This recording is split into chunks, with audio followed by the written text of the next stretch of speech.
नमस्कार बच्चों, जय श्री कृष्णा। स्वागत है आपका 12th होम साइंस की क्लास में।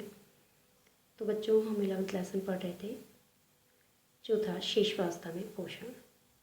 बच्चों, कल हमने शिशुअवस्था में शिशुओं को कौन कौन से पोषक तत्वों की आवश्यकता होती है इसके बारे में हम अध्ययन कर रहे थे। कल हमने प्रोटीन्स, वसा, खनिज लवण के बारे में अध्ययन किया था। आज हम आगे अध्ययन करेंगे। तो चलते हैं बच्चों टेक्स्ट बुक की ओर। हाँ तो बच्चों आज हम पढ़ने जा रहे हैं विटामिन्स। तो शिशुअवस्था में विटामिन्स शिशुओं को कहाँ से प्राप्त होते हैं इनके बारे में हम अध्ययन कर रहे हैं। तो देखो, माता और पशु के दूध में सभी प्रकार के विटामिन्स पाए जाते हैं और शिशुओं को अपने लिए आवश्यक विटामिन्स जो होते हैं, इन विटामिन्स की मात्रा उनको माता के दूध से या फिर जो ऊपर से दूध दिया जाता है उससे उनको प्राप्त होती है। अब देखो, जो विटामिन्स ए है, विटामिन ए की यदि हम बात करें तो ये माँ के दूध में जो है विटामिन ए भरपूर मात्रा में पाया जाता है। इसके साथ साथ विटामिन डी जो होता है, ये जो होता है कैल्शियम और फास्फोरस के अवशोषण के लिए बहुत ही महत्वपूर्ण होता है और ये भी जो होता है माता के दूध के अंदर भरपूर मात्रा में पाया जाता है। अब देखिए, विटामिन डी है, कैल्शियम है, ये सभी माता के दूध और गाय के दूध दोनों से ही जो है इन्हें प्राप्त होते हैं बच्चों को। लेकिन दूध जो है शिशु की आवश्यक विटामिन डी की पूर्ति नहीं कर पाता, इसीलिए विटामिन डी को बाह्य रूप से देना आवश्यक होता है ना। तो विटामिन डी जो है किससे मिलता है? सूर्य के प्रकाश से मिलता है। तो हम शिशु को सुबह सुबह की थोड़ी धूप जो है वो दिखा सकते हैं, जिससे कि उसको विटामिन डी प्राप्त हो सकता है। अब चलते हैं विटामिन सी। विटामिन सी की यदि हम बात करें तो विटामिन सी जो होता है, इसकी आवश्यकता भी शिशु के माँ के दूध से पूरी हो जाती है। जबकि 6 महीने का जो शिशु होता है, इसकी विटामिन सी की आवश्यकता जो होती है विभिन्न प्रकार की ड्रॉप पिलाकर इसको की जाती है। क्योंकि जब जैसे जैसे बच्चा बड़ा होता है, 6 महीने का होता जाता है, वैसे वैसे उसको माता के दूध से पूरा जो है विटामिन सी नहीं मिल पाता, इसीलिए इसको ऊपर से जो है ड्रॉप के द्वारा विटामिन सी जो है वो दिया जाता है। अब देखिए, विटामिन बी की यदि बात करें तो विटामिन बी जो है, ये समूह भी जो होता है पर्याप्त मात्रा में माता के और गाय के दूध से जो है प्राप्त होता है बच्चों को। इसीलिए शिशुओं को विटामिन बी समूह की आवश्यकता दूध से पूरी हो जाती है। यानी कि विटामिन बी जो होता है दूध में भरपूर मात्रा में पाया जाता है, जो कि माता के दूध से भी और गाय के दूध से भी प्राप्त होता है। लेकिन जो शिशु कमज़ोर माँ से उत्पन्न होते हैं या जन्म लेते हैं, तो जो कमज़ोरी होंगे और इसके अलावा विटामिन बी समूह की भी उनको आवश्यकता पड़ेगी ऊपर से, तो फिर उनको जो है विटामिन बी की ड्रॉप पिला करके भी जो है उनकी आवश्यकता को पूरा किया जाता है। तो इस प्रकार से हमने देखा कि विभिन्न सभी प्रकार के शिशुओं को विभिन्न प्रकार के जो विटामिन है, जैसे विटामिन ए है, बी है, सी है, डी है, कैल्शियम है, फास्फोरस है, इन सभी की पूर्ति जो है माता के दूध से हो जाती है और आवश्यकता पड़ने पर इनको बाहरी रूप से भी जो है विभिन्न प्रकार के विटामिन ड्रॉप के द्वारा दिए जाते हैं। अब देखो बच्चों, यदि हम आहार व्यवस्था की बात करें तो शिशुओं की पौष्टिक आवश्यकताओं को देखते हुए उनकी आहार व्यवस्था को 2 भागों में बांट सकते हैं। एक तो जन्म से लेकर 6 महीने तक का बच्चा, दूसरा 6 महीने से लेकर 12 महीने तक का जो शिशु होता है, इसके लिए अलग अलग प्रकार से हम जो है आहार व्यवस्था कर सकते हैं, है ना। अब देखो, सबसे पहला देखा पर 0 से 6 महीने के शिशु की आहार व्यवस्था किस प्रकार से करें। तो जो नवजात शिशु होता है उसके लिए माता का दूध ही सबसे ज़्यादा अमृत तुल्य होता है, क्योंकि माता का दूध जो होता है सुपाच्य होता है, लाभदायक होता है, पौष्टिक होता है, उसमें सभी पोषक तत्व भरपूर मात्रा में पाए जाते हैं, जल्दी पच जाता है ना, और कीटाणु रहित होता है। तो हम कह सकते हैं कि माता का दूध जो होता है वो अमृत के तुल्य होता है बच्चों के लिए। नवजात शिशु को जितना लाभदायक और पौष्टिक माता का दूध सिद्ध होता है, उतना संसार की कोई भी अन्य वस्तु नहीं हो सकती। तो इसीलिए हम कह सकते हैं कि जन्म से लेकर के 6 महीने तक बच्चे को जो है माता के दूध के अलावा कोई भी चीज़ अन्य नहीं देनी चाहिए, यहाँ तक कि उसको ऊपर से पानी भी नहीं पिलाना चाहिए। इस समय शिशु को अनिवार्य केवल स्तन पानी कराना चाहिए और अन्य कोई भी भोज्य पदार्थ जो है वो नहीं दिए जाने चाहिए, है ना। अब देखिए, ऊपर से हमें कोई चीज़ नहीं देनी है, यहाँ तक कि उसको जन्म गुट्टी भी हो या चाय हो या दूध हो या फलों का रस हो या पानी हो, कोई भी चीज़ क्यों ना हो, इनमें से हमें कोई भी चीज़ जो है इसको जन्म से लेकर 6 महीने तक नहीं देनी चाहिए। लेकिन माताएं जो है जन्म गुट्टी भी देती है, घासा भी देती है और पानी भी पिला देती है बच्चों को, है ना। ये नहीं पिलाना चाहिए, क्योंकि माता के दूध से उनको सभी तत्वों की पूर्ति हो जाती है और वो सुपाच्य भी होता है, पोषक तत्वों से भरपूर होता है, कीटाणु रहित होता है और उनके लिए पूर्ण रूप से लाभदायक होता है। अब चलते बच्चों, कोलेस्ट्रम क्या है। कोलेस्ट्रम की बात करें तो कोलेस्ट्रम जैसे ही शिशु का जन्म होता है तो शिशु के जन्म के बाद माता के स्तनों का जो प्रथम श्रवण होता है, जो कि हल्के पीले रंग का गाढ़ा क्षारीय तरल द्रव्य होता है, इसमें भरपूर मात्रा में प्रोटीन और प्रतिरक्षी पदार्थ पाए जाते हैं। अब शिशुओं को जो है ये दूध जब शिशुओं को पिलाया जाता है तो ये उन शिशुओं को जो है जीवन पर्यंत जो है विभिन्न प्रकार के रोगों से उनकी सुरक्षा प्रदान करता है। इसको हम खीस भी कहते हैं या फिर इसको कोलेस्ट्रम भी कहते हैं, है ना। ये बच्चों के लिए बहुत ही आवश्यक होता है। बच्चों को जो है ये जरूर पिलाना चाहिए। इससे उनकी रोग प्रतिरोधक क्षमता बढ़ती है और विभिन्न प्रकार के रोगों से लड़ने की क्षमता उनमें आती है। तो माँ के स्तनों से कोलेस्ट्रम का स्राव शुरू में होता है, 2 से 3 दिन तक होता है और ये 10 से 40 ml तक होता है ना। इसके बाद जो है श्वेत रंग के पतले दूध में वो परिवर्तित हो जाता है माँ का दूध, और 10 दिनों में पूर्ण परिपक्व दूध जो है वो स्रावित होने लगता है ना। तो कोलेस्ट्रम को हमको कई लोग जो होते हैं सोचते हैं कि नहीं ये हल्के पीले रंग का है, गाढ़ा है या क्षारीय है, गंदा है, ये बच्चों को नहीं पिलाना चाहिए। ऐसी जो है कई जने जो है इसको हेय, तुच्छ और गंदा स्राव समझ करके फेंकना चाहते हैं, माता बच्चों को नहीं पिलाना चाहते हैं, लेकिन जबकि ये बच्चों के लिए बहुत लाभदायक होता है, उनकी रोग प्रतिरोधक क्षमता को बढ़ाता है। इसीलिए इस दूध से बच्चों को वंचित नहीं रखना चाहिए। अब देखिए, ये दूध जो है नवजात शिशु को जरूर पिलाना चाहिए। कोलेस्ट्रम में जो है प्रोटीन अधिक मात्रा में पाया जाता है। इसके साथ साथ इसमें वसा की मात्रा भी जो होती है परिपक्व दूध से कम होती है। इसके अंदर विटामिन ए भरपूर होता है, विटामिन के की मात्रा होती है ना। और जिंक की मात्रा भी कोलेस्ट्रम में जो है 20 मिलीग्राम पर लीटर के हिसाब से पाई जाती है, जबकि परिपक्व दूध में ये 2.6 मिलीग्राम ही पाई जाती है पर लीटर। और कोलेस्ट्रम में उपस्थित पोषक तत्वों की जो मात्रा होती है उसको हम तालिका 11.2 के अंदर अभी देखेंगे। तो इस प्रकार हम कह सकते हैं कि कोलेस्ट्रम जो है बच्चों के लिए बड़ा ही लाभदायक है और कोलेस्ट्रम जो है हमें बच्चों को अवश्य ही देना चाहिए। शिशु के जन्म के तुरंत बाद माता के स्तनों से जो दूध निकलता है उसी को हम कहते हैं कोलेस्ट्रम, और ये बच्चों की रोग प्रतिरोधक क्षमता को बढ़ाता है, इसीलिए इससे बच्चों को वंचित नहीं करना चाहिए। अब देखिए, कोलेस्ट्रम जो होता है शिशु की अपरिपक्व आहार नाल के अनुकूल भी होता है, क्योंकि जो छोटा शिशु होता है जन्म से लेकर 6 महीने तक का जो शिशु होता है यह अपरिपक्व ही होता है।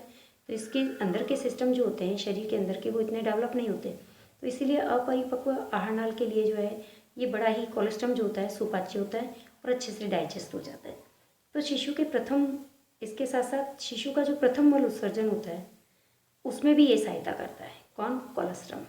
और कोलेस्ट्रम के पश्चात स्रावित होने वाला जो परिपक्व दूध होता है इसका संगठन जो होता है वो उसकी मात्रा जो होती है उसकी पौष्टिक आवश्यकताओं और शारीरिक ग्राह्यता के अनुसार होती है। कहने का मतलब परिपक्व दूध का जो संगठन होगा और उनकी जो पौष्टिक आवश्यकताएं होगी वो शिशु की शारीरिक आवश्यकताओं के अनुसार होती है। तो हम कह सकते हैं कि बच्चों को हमें कोलेस्ट्रम से जो है वो वंचित नहीं रखना चाहिए और उसको पूर्ण रूप से जो है वो कोलेस्ट्रम देना चाहिए। हाँ, तो बच्चों हम पेज नंबर 59 पे सारणी 11.1 पढ़ रहे हैं। देखो, शिशुअवस्था के दौरान शिशु की पोषण संबंधी आवश्यकताएं जो है इस तालिका के अंदर दी गई है कि यहाँ पर देखिए सारणी के अंदर यहाँ पर पोषक तत्व दे रखे हैं। 0 से 6 महीने यानी कि जन्म से लेकर 6 महीने तक बच्चों को कितनी मात्रा में इसकी आवश्यकता होती है और 6 से 12 महीने के बच्चों को कितनी मात्रा में आवश्यकता होती है, यहाँ पर इसके बारे में हमें बताया गया है। तो देखिए, सबसे पहले ऊर्जा की यदि हम बात करें तो जन्म से लेकर 6 महीने तक का जो बच्चा होता है इसको 92 किलो कैलोरी जो है ऊर्जा की आवश्यकता होती है, जबकि 6 से 12 महीने का जो बच्चा होता है इसको 80 किलो कैलोरीज जो है वो ऊर्जा की आवश्यकता होती है। प्रोटीन की यदि हम बात करें तो प्रोटीन जो है 0 से 6 महीने यानी कि जन्म से लेकर 6 महीने तक 1.16 जो है ग्राम प्रोटीन की आवश्यकता होती है, जो कि इसको माँ के दूध से उपलब्ध हो जाता है, जबकि 6 महीने से लेकर 12 महीने तक का जो बच्चा होता है इसको 1.69 ग्राम प्रोटीन की आवश्यकता होती है। यानी कि 6 से 12 महीने का जो बच्चा है उसको अधिक मात्रा में प्रोटीन की आवश्यकता है। ठीक इसी प्रकार से फैट की बात करें तो जो वसा होती है जन्म से लेकर 6 महीने तक का जो बच्चा होता है इसको तो माँ के दूध से ही फैट मिल जाती है, अतिरिक्त फैट की इसको आवश्यकता नहीं होती। तथा इसके साथ यदि हम 6 से 12 महीने के बच्चे की बात करें तो इसको 19 जो है वो ग्राम फैट की आवश्यकता होती है, जो कि इसको दूसरी चीज़ों से मिलती है। अब चलते हैं कैल्शियम की बात करें तो कैल्शियम जो है जन्म से लेकर के 6 महीने तक का जो बच्चा होता है इसको जो है 500 मिलीग्राम कैल्शियम की आवश्यकता होती है, जो कि इसको माता के दूध से प्राप्त हो जाता है। इसके साथ 6 से 12 महीने का जो बच्चा होता है इसको भी 500 ग्राम जो है मिलीग्राम जो है कैल्शियम की आवश्यकता होती है। इसी प्रकार से लोह तत्व की बात करेंगे, हम आयरन की बात करेंगे तो आयरन भी जो है 46 मिलीग्राम आयरन की आवश्यकता होती है जब बच्चा जन्म लेता है उससे लेकर 6 महीने तक उसको, जो कि माता के दूध से उसे प्राप्त होता है। इसके साथ ही 6 से 12 महीने का जो बच्चा है उसको जो है 5 मिलीग्राम है ना, 5 मिलीग्राम जो है वो आयरन की आवश्यकता होती है। तो इस प्रकार ये तालिका हमें ये समझा रही है कि अलग अलग आयु के अंदर शिशु की आयु एक तो जन्म से लेकर 6 महीने तक की और 6 से 12 महीने तक की अलग अलग है। अलग अलग आयु के अंदर जो है अलग अलग पोषक तत्वों की कितनी कितनी मात्रा की आवश्यकता होती है, इसके बारे में ये हमें सारणी समझा रही है। तो इसे आप देखना और आगे समझने का पूरा प्रयास करना। अब चलते हैं बच्चों आगे। देखिए बच्चों, हमने कोलेस्ट्रम के बारे में पढ़ा था। कोलेस्ट्रम जो होता है जन्म के तुरंत बाद माँ के स्तनों से जो प्रथम दूध का स्रवण होता है इसी को हम कोलेस्ट्रम कहते हैं। पीले रंग का होता है, गाढ़ा होता है, क्षारीय होता है, तरल होता है। देखिए इस सारणी के अंदर हम ये बताना चाह रहे हैं आपको कि इस कोलेस्ट्रम के अंदर कौन कौन से पोषक तत्व कितनी कितनी मात्रा में पाए जाते हैं, है ना। ये बच्चों के लिए बहुत ही आवश्यक है क्योंकि उनकी रोग प्रतिरोधक क्षमता को बढ़ाता है, साथ साथ उनको रोगों से लड़ने की क्षमता भी बढ़ाता है, जिससे कि बच्चा स्वस्थ रहता है ना। तो ये दूध हमें बच्चे को अवश्य ही पिलाना चाहिए। अब चलते हैं, देखिए सारणी 11.2 क्या कह रही है हमें। सारणी 11.2 के अंदर यहाँ पर पोषक तत्व दे रखे हैं जो कि कोलेस्ट्रम के अंदर पाए जाते हैं, है ना। और यहाँ पर इनकी इतनी इतनी मात्रा इसके अंदर मौजूद होती है ना।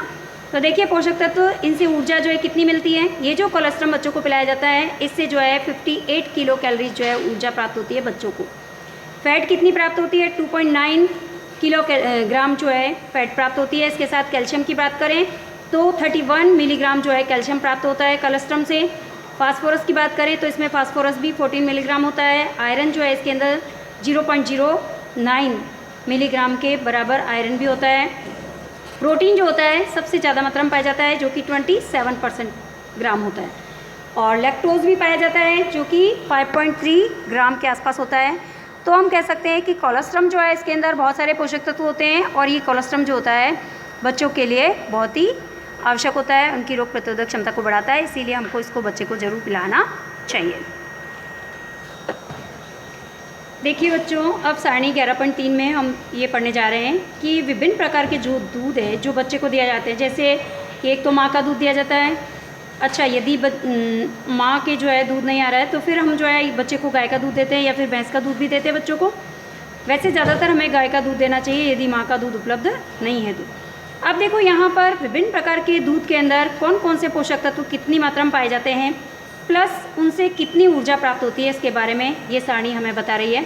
तो थोड़ा सा ध्यान देंगे हम इसकी तरफ। देखिए यहाँ पर पोषक तत्व सारे लिखे हैं जो दूध के अंदर पाए जाते हैं। यहाँ पर देखो मानव के दूध से इतने जो है ग्राम, किलोग्राम या फिर मिलीग्राम जो है में ये पाया जाता है, दूध के अंदर ये तत्व पाए जाते हैं। फिर गाय का और फिर भैंस का, तीनों से कंपैरिजन यहाँ पर किया गया है। अब ध्यान दो यहाँ पर पोषक तत्व पानी की यदि हम बात करें, पानी की बात करें तो देखो पानी, मानव की बात करें तो मानव के अंदर दूध के अंदर पानी जो है 88 ग्राम जो है पानी होता है। गाय के अंदर यदि हम गाय के दूध के अंदर पानी की बात करें तो 87.5 ग्राम जो है वो पानी होता है। भैंस के दूध के अंदर यदि हम पानी की बात करें तो 81 ग्राम जो होता है वो पानी पाया जाता है, जल पाया जाता है। अब ऊर्जा की यदि हम बात करें तो मानव के दूध से जो ऊर्जा प्राप्त होती है शिशु को वो 65 किलो कैलोरी के आसपास प्राप्त होती है, जबकि गाय के दूध से 67% किलो कैलोरी ऊर्जा जो है प्राप्त होती है और भैंस के दूध से 117 किलो कैलोरीज ऊर्जा प्राप्त होती है। प्रोटीन देखिए, प्रोटीन कितना पाया जाता है। मानव के दूध में 1.1 ग्राम जो है वो प्रोटीन होता है, जबकि गाय के दूध में 3.2 ग्राम जो है प्रोटीन पाया जाता है। भैंस के दूध में 4.3 ग्राम जो है वो जो है प्रोटीन पाया जाता है। कार्बोज यानी कार्बोहाइड्रेट की बात करें तो मानव के दूध के अंदर 7.4 कार्बोहाइड्रेट्स होते हैं, गाय के दूध के अंदर 4.4 कार्बोहाइड्रेट्स होते हैं और भैंस के दूध के अंदर 5 जो है ग्राम कार्बोहाइड्रेट्स पाए जाते हैं। फैट की बात करें तो फैट जो है मानव के दूध के अंदर फैट होती है 3.4 ग्राम, गाय के दूध में 4.1 ग्राम और भैंस के दूध में सबसे ज़्यादा होती है 6.5 ग्राम। कैल्शियम की बात करें तो कैल्शियम जो है मानव के दूध के अंदर कैल्शियम 28 मिलीग्राम पाया जाता है, जबकि गाय के दूध में देखो कैल्शियम 120 मिलीग्राम ज़्यादा है मानव से। इसके साथ साथ भैंस के दूध के अंदर यदि हम बात करें कैल्शियम की तो सबसे ज़्यादा है 210 मिलीग्राम के आसपास पाया जाता है। ठीक इसी प्रकार से विभिन्न प्रकार के विटामिन्स नीचे दे रखे हैं, इसके बारे में भी हम देखते जाएंगे और इस सारणी को जो है वो समझने का प्रयास करेंगे। बहुत ही ईजी है। तो बच्चों आज हमारी क्लास यही कंप्लीट होगी। धन्यवाद बच्चों, जय श्री कृष्णा। नेक्स्ट टॉपिक हम नेक्स्ट क्लास में कंटिन्यू करेंगे।